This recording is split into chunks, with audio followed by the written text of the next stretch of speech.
Yeah, Jacob gave me a little bit of grief earlier when he got his feature match. He's like, "You gave me the worst possible match on camera." And I was like, "Hey, man, I just clicked the buttons here. Don't blame me for what your matchup is." And you see Jacob getting off to that roaring start, gain 3 life. Last time we saw Jacob in the feature match area, just gained life all over the place. Got those custom counters ready to go on dash, loading up the induction chamber. Look at that blazing hedgehog up in the top right corner. Unfortunately, no blazing hedgehogs in this match yet, but they're coming. It's just a matter of time. I have a feeling we'll see some more before the weekend's over. I think so. So as dashes often do on this first turn, a little bit of setup, loading up pistols. Joe says, I don't have time for setup. Oak and old, let's go. Go time, baby. Shout out to Twitter user Marcus Artist that he sent that in for us. I asked for it on Twitter to get a Blazing Hedgehog sent to us, and I could not be happier with the result or the quickness at which that it was done. Yeah. Beautiful work there. Also beautiful work from Joe Cologne. Joe Cologne, another person, feels like really waiting on that breakthrough finish, trying to go ahead and punch a ticket here. Look at this, an Arcanite Skull Cap. Been a minute. I was about to say this. Is that a Skull Cap? It's been a while. Yeah. It is an Arcanite Skull Cap. We're going to go ahead, do a little blocking here alongside a Sink Below. And we're going to have another defensive reaction from That's a springboard somersault. That one's been a while for me as well. It has been a weekend here, and that means an efficient block from Jacob Baugh on that fused Oakenold. And this makes sense too, right? Like when you're playing against Oldham, you would need just a few more defensive reacts to deal with these large attacks. And I want you to pay close attention to how Jacob's deck list is set up, because here's Spark of Genius. That's going to go ahead and get these Plasma Purifiers working. But look at the card he pitched to go get that. Jacob bringing back some old school hits here. That's last-ditch effort. And we don't see a lot of that card anymore, but it was a staple of endgames for a very long time in the early days of Flesh and Blood. Jacob looking to bring it back in vogue. He's built for this matchup. I'm telling you, he knows exactly what he wants to do here. Yeah, this is more of the matchup that he wanted. You know, I was alluding to it earlier. He was kind of not upset, but he's just like, man, you don't have to put me on camera when it's my worst possible matchup period. We have a Heart of Ice activation from Joe Cologne here. It looks like it's going to be an attack from a Macho Grande. Yeah, going to go ahead and fire. Command and Conquer going to be put to blocking. You may notice, depending on how familiar you are with Dash, Dash has gone through multiple iterations at this point. The most recent in vogue list of Dash, just boosted all the time. Nothing but Mechanologist actions. This is a very different list. You see a lot of generics here. I don't think we're going to see a lot of boosting out of Jacob. It's all about these pistols, these Plasma Purifiers, these induction chambers. A little bit of pew-pew from Jacob. Pew-pew. For 3 here this turn. First shot of the match. And the goal is to just wear Joe Cologne down. Make him answer these pistols over and over and over. Yeah, we're going to charge up the pistol here again.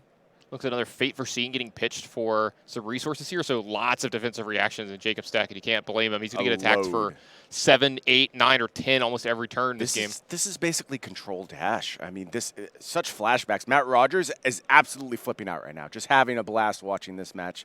Or he's winning New Zealand Nationals. I'm not sure what he's doing at the moment. I'll tell you this, he's going to be jealous when he sees this, for sure. Maybe he's doing it with Dash himself. Maybe that's true. It is a moment for Dash. You know, we talk about Oldham really chiseling out some metagame share, and I think our top 8 is going to reflect that. I think we are going to have quite a few Oldhams. We know we have one theoretically locked. Now the anti-Oldham stuff has to start happening. Is it Dromai? Is it Dash? I think we still have to solve that question. But you see Jacob trying to take the first shot and bringing back some old school Dash action. Yeah, this is a Spinal Crush from Joe here. Another very, very large attack. And, you know, I'm not super surprised to see Jacob playing, I don't want to say like an off-the-wall strategy, but something you don't really expect, right? This is probably not your first guess when you had to take a guess from him, because Jacob, very decorated player amongst TCGs. Look at these moves here. That's all you got pitched. It is also unmovable. So just absolutely massive amounts of these attack reactions. And also we know tons of life gain in Jacob's deck. There's Oasis Respite, there's Faendal's Fighting Spirit, there's Healing Bombs, Sun Kiss. There's so many defensive tools. This deck is all about the control. And there's also Sigil of Solace as well that we've already seen this game. So tons of control options for Jacob here. Yeah, I believe that was a Meganetic Shockwave that was pitched from Jacob. Also a card we don't see a lot of. This is a heck of a deck list from Jacob. I'm going to be looking at this one very carefully. I think this deck registration sheet probably going to walk home with me as I go ahead and put this list together. If Jacob makes this top 8, along with Michael Hamilton, stuff's going to get really wild. Yeah, I mean, it shows how much room there is for innovation in Flesh and Blood, right? So much deck building you can do. And this is to take absolutely nothing away from Joe Colon, who came to the table with a very solid-looking Oldham list and is going to go ahead and fire off Command and Conquer, trying to challenge Jacob's arsenal on this turn. There was a Heart of Ice activation as well this turn. Yeah, and that's going to challenge those defense reactions as well. So really nice adaptation from Joe Colon to use that Heart of Ice. Very nice tool for fighting against Control Dash.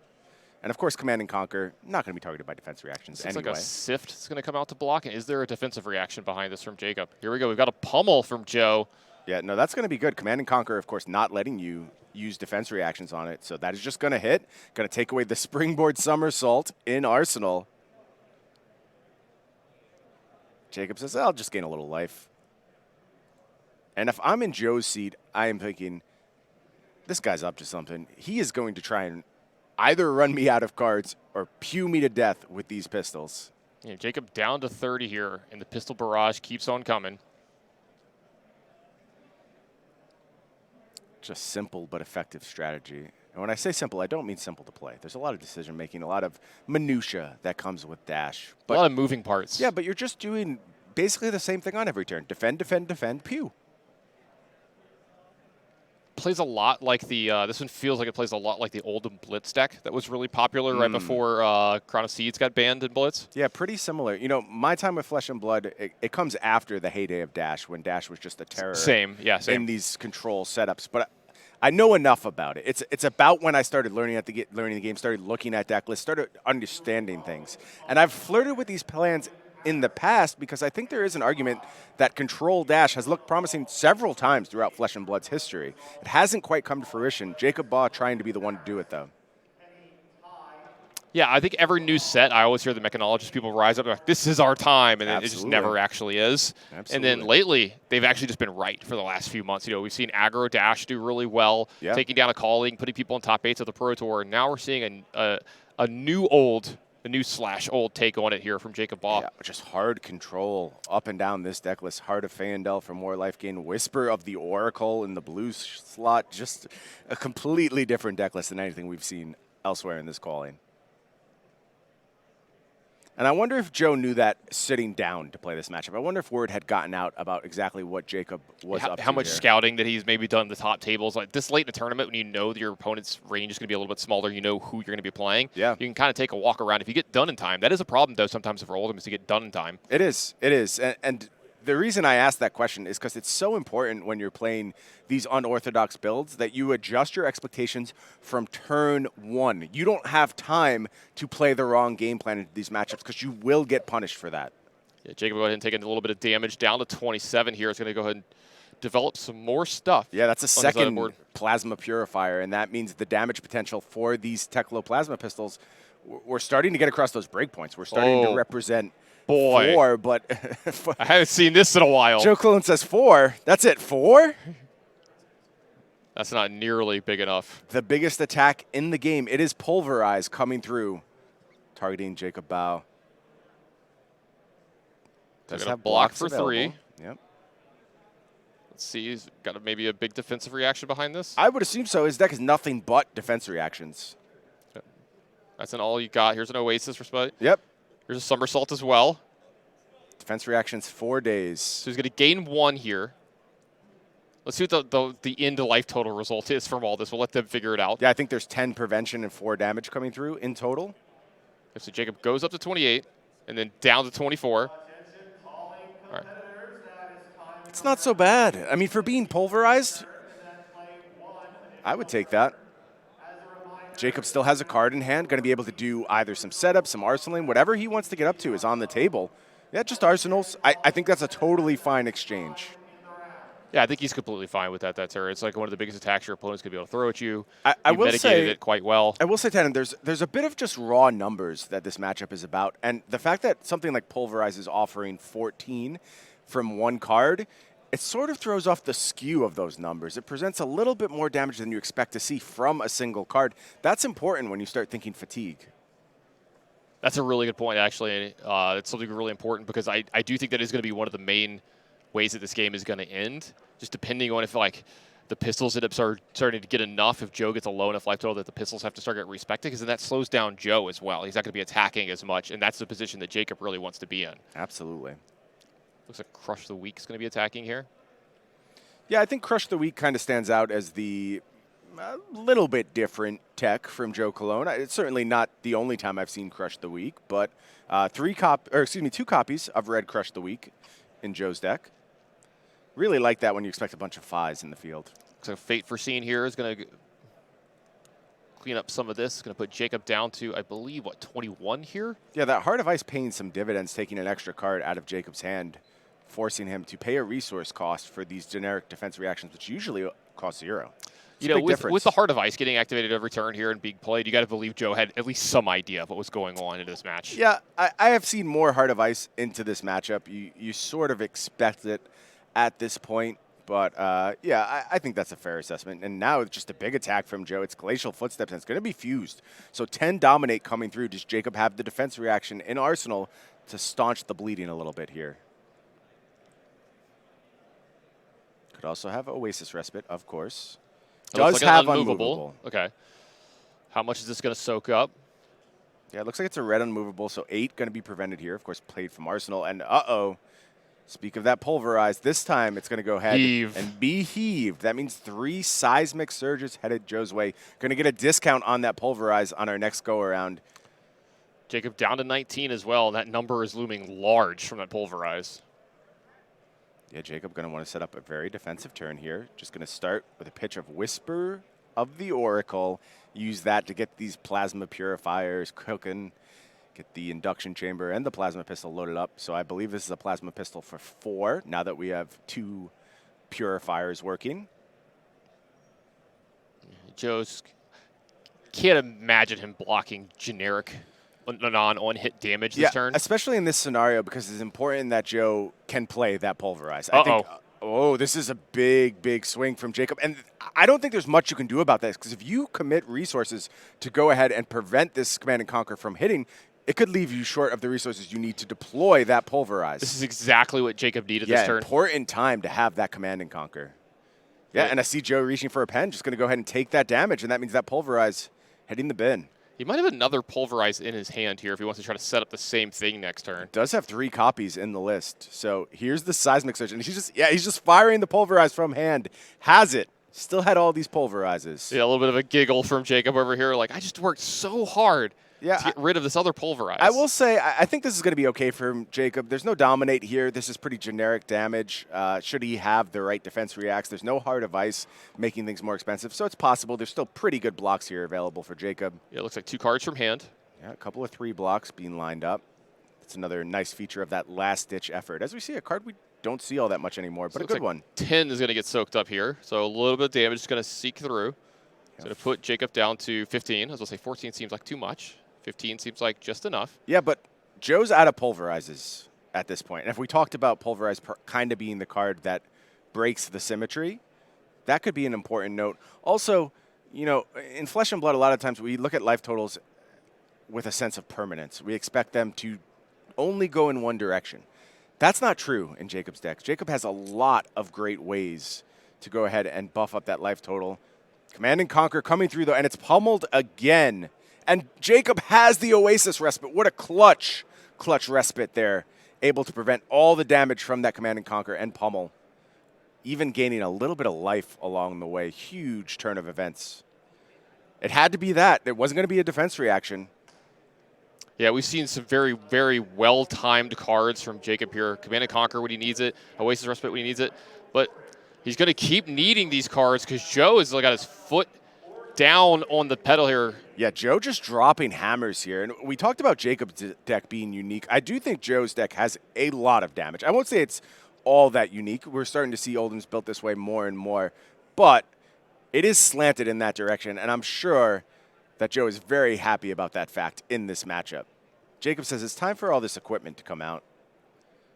Yeah, so we got 4 blocks right now on this Glacial. Wait, I may have spoke too soon. Yeah, 2 equipment, card from hand. 3 equipment, a card from hand. Yeah, so we're looking at block 8 once we pay for that gauntlet. 2 damage, possibly leaking through. Jacob down to 14.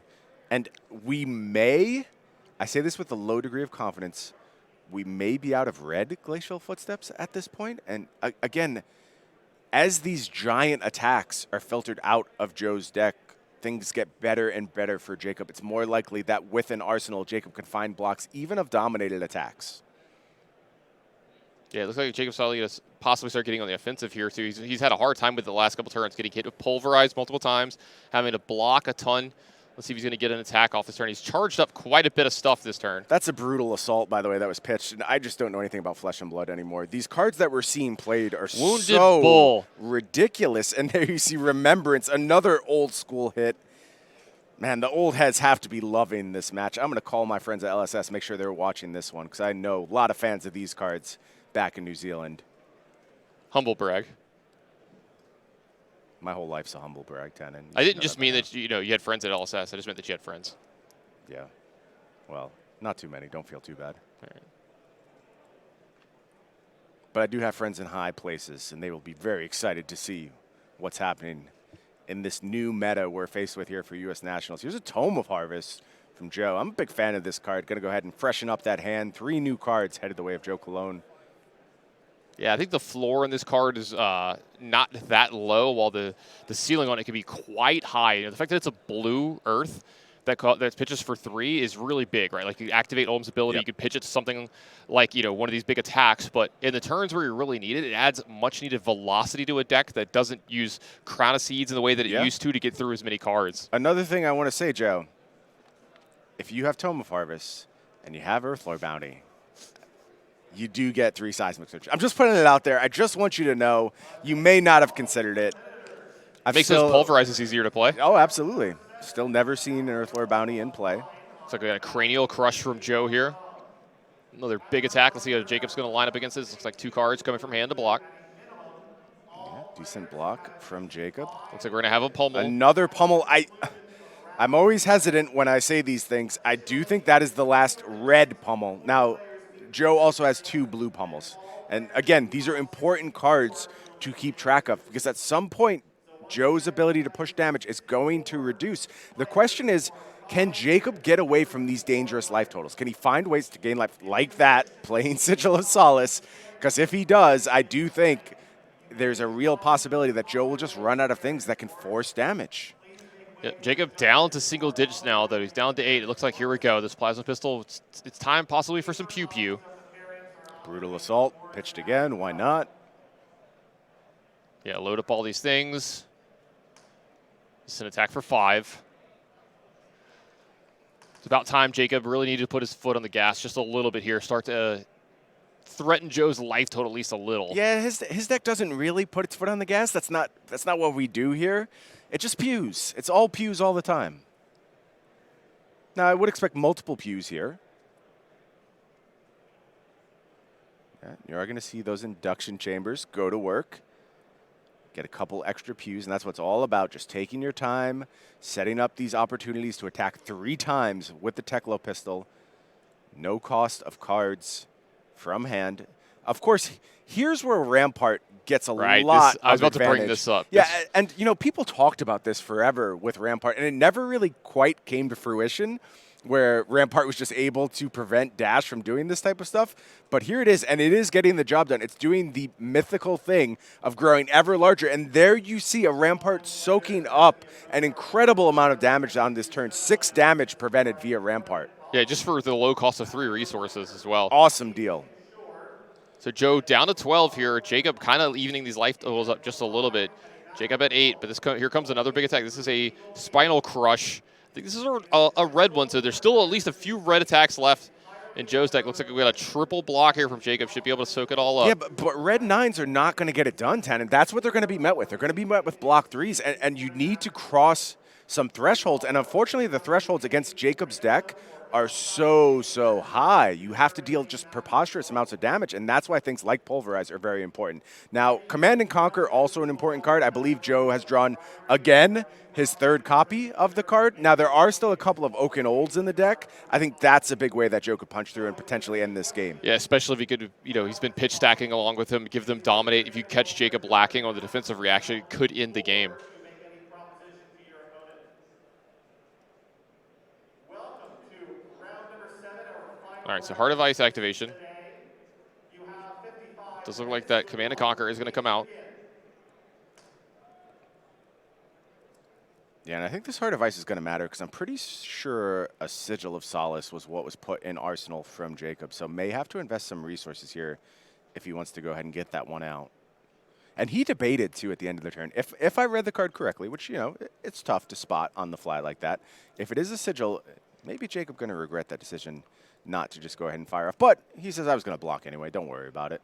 Yeah, I didn't want to take any damage anyway. So here's 3 cards from my hand. So stop this Command and Conquer. Joe is going to Arsenal up, draw up, and sit it back over to Jacob. Jacob's going to start loading up all of his stuff. And you see how fast Jacob is playing. That's not by accident. He knows he needs every second of the clock on his side. He needs to fire quickly if he's going to go ahead and finish this match. It's going to come down to these players having very few cards left in their deck, I promise you.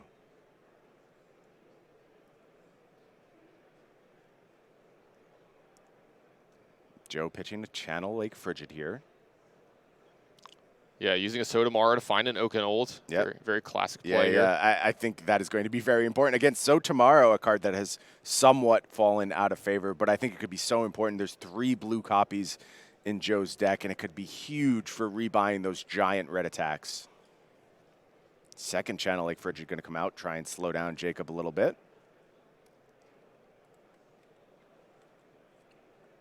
Ice card loaded up in the pitch zone there, ready to go. Heart of Ice activation. And it looks like we're just going to have a Frosty Hammer come across. Yeah, really heavy disruption turn here from Joe, trying to make sure that it's difficult for Jacob to go ahead and get any counters onto those plasma purifiers, onto the induction chamber. Just wants to make things awkward for Jacob. Meanwhile, does Jacob want to find some good blocks here?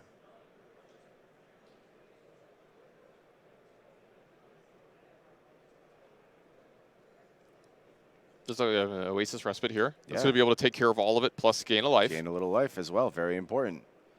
Powering through that Frostbite and the Channel Lake Frigid.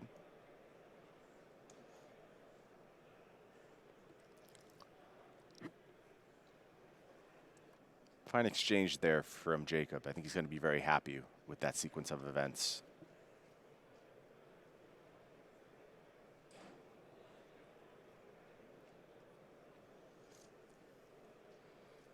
Looks like we're just getting up to a little bit of loading here.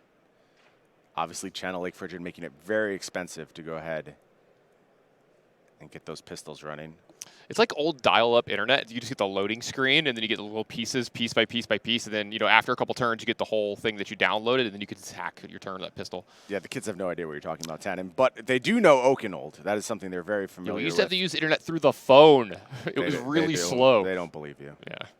9 headed the way of Jacob. Going to go ahead and reach for some of that equipment. These are the things that you have to challenge if you're Jacob Baugh. These are the pressure points that Oldhim can create, those dominated attacks. And we know Sotomaro going to make that happen several times over the course of this match. Yeah, I do see a defensive reaction in Jacob's hand here as well. Looks like he's going to pump up the boots. Yeah, of course, that defense reaction going to be made more expensive by that Channel Lake Frigid. It is a fate foreseen as step 1. Do we have more defensive reactions available to blunt the damage here? 3 more damage coming through. That all you got coming in, and a full block of the Oakenold, assuming no pummel shenanigans. A clutch, that's all you got as well from Arsenal here for Jacob. Yeah, Jacob just being very methodical, always making sure to have that defense reaction at the ready in Arsenal. I believe that one's been there for quite a few turns now. Yeah, it's always pretty impressive when you get 3 cards to block a dominated Oakenold. That's what Jacob's deck is built to do, for sure. Yeah, I don't know if I'm Jacob, I'm too worried about more pummels in this game. Like maybe one more, but I think I almost need to act like it doesn't exist anymore. Well, if all the reds. He knows where this one is, right? He sees the blue one in the pitch zone, so he's got to keep an eye on that. try and figure out when that's coming back around. So some of the mystery is given up a little bit by Joe Cologne pitching that card. But it's on Jacob to track exactly when that's due to make his life a bit of a nightmare again. All right. Loading screen has been fully downloaded. Yep, we've got the all the pews ready. And it's wild that this is still so efficient despite the fact that that Rampart of the Ram's Head is probably going to soak up just an incredible amount of the 6 damage I expect to be prevented by that should Joe just have a single blue to pitch. Certainly the best resource exchange you can get in Flesh and Blood.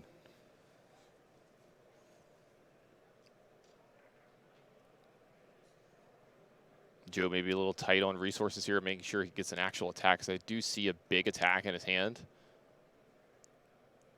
Weighing the options, how much he wants to take this turn, how much he wants to invest on defending, versus what he wants to throw back at Jacob on his own turn. Huge pressure for both these players trying to find their way to the top 8 of U.S. Nationals, both with fine finishes in the past, neither with the marquee finish yet. Of course, Jacob Baugh played to a calling top 8, I believe, in Indianapolis on the back of Prism. He top 8 U.S. Nationals last year as well. Top 8 U.S. Nationals as well. Great point, Tannen. So, you know, have had big finishes, still looking for that W, that first trophy here in Flesh and Blood. Oh, Blizzard's going to take away the go again here. Yeah, that's a big exchange. We see 2 resources for Jacob here, though. He's able to pay for the Blizzard.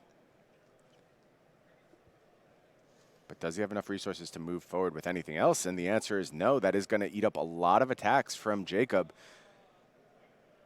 Did keep one of those plasma purifiers charged up. Does get to keep one of the induction chambers charged up. But still, pretty big investment. Here you see the life gain thing happening for Jacob. Going to be +1 from pitching that heart. And as the deck gets smaller, that'll happen more and more and more. And yeah. Heart of Feyendel, a very unassuming card, but you're going to see what it can do here. Joe down to 7 here, Jacob at 9. Trying to decide if he wants to pay for this or discard a card. I think he's already paid for it. I apologize. Got 2 resources floating here. How does Joe want to approach the rest of this turn? Carefully. Everything has to be done carefully at this stage. The stakes are too high. There's too much at risk. And it's just such a difficult, grindy matchup for both these players to figure out. It does look like Joe wants to make the big, huge attack here.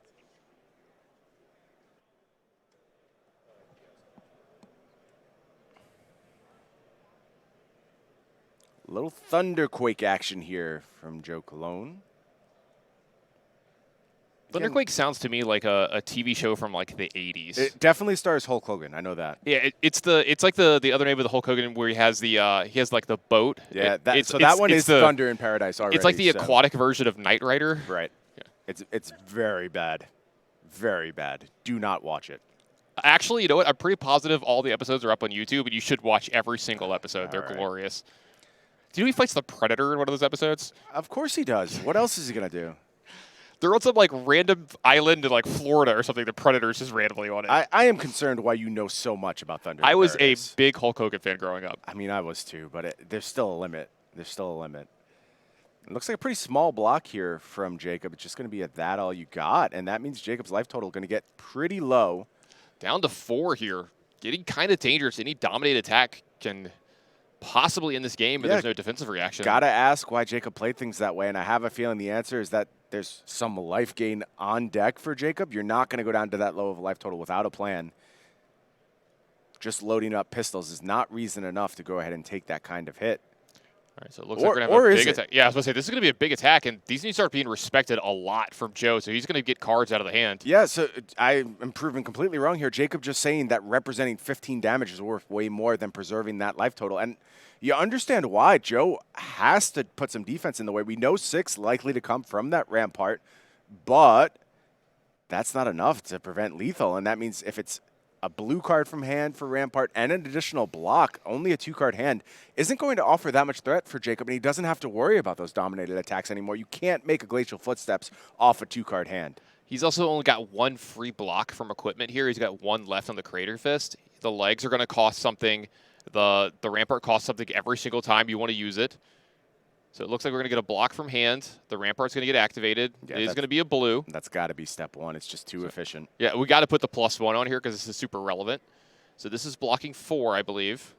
So 1 goes through, Joe down to 6. Yeah, and such a great time for Jacob to move into the offense. Yeah, Go ahead and take some of that damage. I think he nailed the exact spot where he was supposed to soak damage. I love this pivot from Jacob Baugh. Showing a true understanding of this matchup. That's the best part of playing a deck like this is you get to play against the top decks when you're testing, and you get to understand the matchup. They might not have played like here. Joe might not have an actual understanding from playing this matchup. He's seen Jacob's deck most likely. Look, I'll say this: players have gotten better and better at Flesh and Blood. They keep learning more and more, doing more and more, practicing more and more, playing more and more games. So Joe's been around the game for too long to not understand the way Control Dash is going to work. That doesn't mean, though, that he's practiced this matchup dozens of times. And you know Jacob has played this Oldhim matchup dozens and dozens and dozens of times. This deck was built to target this matchup. So the last attack from the Pew Pew there got through 2 damage because just the Rampart block. So we've got a tie at 4 apiece here.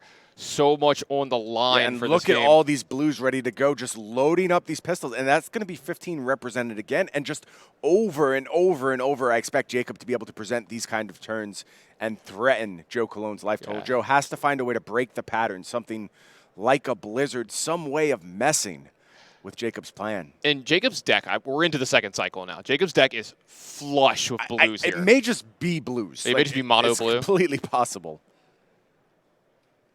This is what Jacob has been playing towards, and this is one of the things I love about Flesh and Blood. If you come into these matchups with a plan, if you know what you're doing, you can pitch to specific game states. You can get to these points where you are almost guaranteed a result because you have pitched in such a fashion.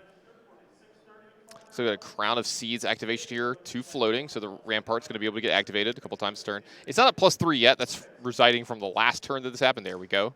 Joe's going to clean it up a little bit. Guess he heard me. Supersonic hearing from Joe Cologne, another one of his superpowers. I was going to say, if that's true, we might have to go into golf commentator mode. Right.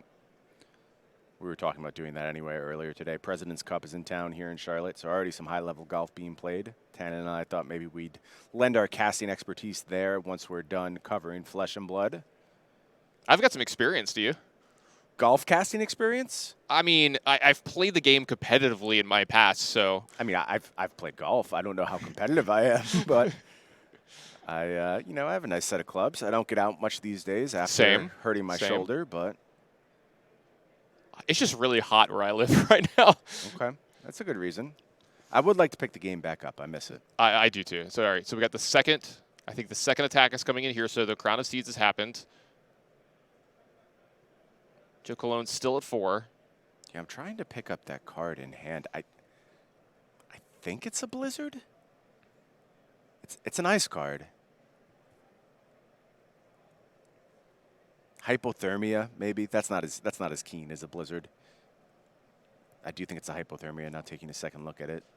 So Joe trying to figure out what to do defensively. Is there some damage Joe can afford to take here is the question. Can he possibly play with a decent 2-card hand, with a 3-card hand, trying to figure out, is there a life total I can maybe fall to and then present a little bit of return damage where I can re-seize the initiative in this game? Because I think Joe feels the pressure. He knows that these pew-pews are coming over and over and over from this point forward. That's a really, really good point. So this is the problem. This is almost like what we talk about with the Kodachi lock. Like, this is just going to be happening every turn. But these are super Kodachis. Oh, yes. These are Kodachis for 5, and those will mess you up. Yeah, but the problem is that this is going to be presented every turn this way multiple times, and Joe's trying to figure out a way out of this, but he's like, is there a way that I can maybe leak a tiny bit of damage here and present an attack that would strip some cards from Jacob Baugh's hand? The problem is, I don't know if he's going to be able to survive and do that every turn for the rest of the game, because that's the biggest problem here. So if he never strips a card from Jacob's hand, the same thing's going to happen every turn. He'll get fatigued. And Joe's just going to get fatigued. Yep. Because Jacob's not using actual cards here. That's the problem. That's the problem. And at some point, Jacob's deck just converts to being the most efficient thing you can possibly do in Flesh and Blood. Presenting Honestly, 15 per turn using no cards from your deck. Seeing this deck play out, I know that some people might find this quote-unquote boring. I'm loving it. Absolutely. This is the kind of deck that I would play in this game. 100%.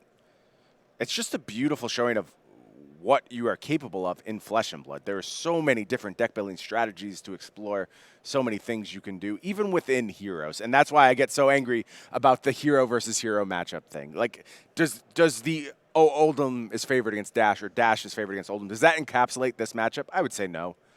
It looks like Joey's going to get 2 damage leaked onto him there, so he's going to go down to 2. Jacob at 4 can smell that top 8. It looks like the hypothermia is going to get played. Okay, that's interesting. I mean, it's certainly going to limit Jacob's turn to a single pistol attack or some other attack if there's anything else in the deck. Maybe this is the pivot that Joe needs. He needs a turn of I could just see that. Stop attacking me, and I think I see a dominating attack in Joe's hand as well.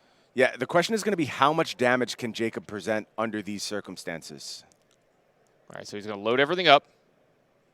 Yeah, is still able to load up pistols, very importantly. And is still Pump able it. to Yep. fire for 5. And I think that's critical. I think Jacob has to present a reasonable amount of damage, has to demand 2 cards from Joe, but there are options for Joe to potentially preserve an extra card. Yeah, he's got Crater Fist, he's got the legs, he's got Rampart here, so he might be able to soak up enough from this one attack with the armor plus the shield to be able to keep some Heart cards of in his Ice, hand. also a blocking option at this point. Does have Blade Break 1. He's thinking about using the Macho Grande to block. Okay. Let's see what's left over in his hand after this. Looks like a Cranial Crush, maybe a Polar Blast. And I think we're looking at a Pulse as the last card. Yeah, I think that's the last card is Pulse of Eisenloft, yeah. Does he want to, use a defensive reaction this turn? There's a lot of options for him. Doesn't look like that's going to be it. So it does look like it's going to be a block for 4. Yep, falling down to 1 is Joe Cologne.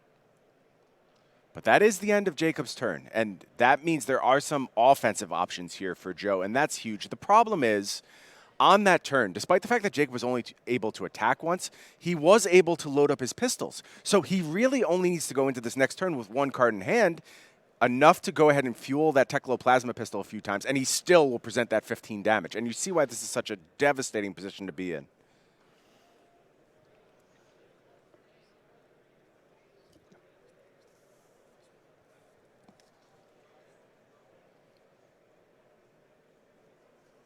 Does look like that Cranial Crush is going to be the attack, and Joe just kind of tossing it out there.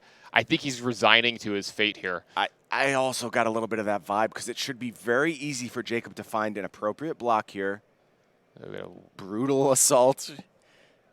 It can be pitched, it can block, it just does everything. What a card Brutal Assault is. And Last Ditch Effort, also going to be a block 3. Jacob, I think, content to fall to 1 here, it looks like.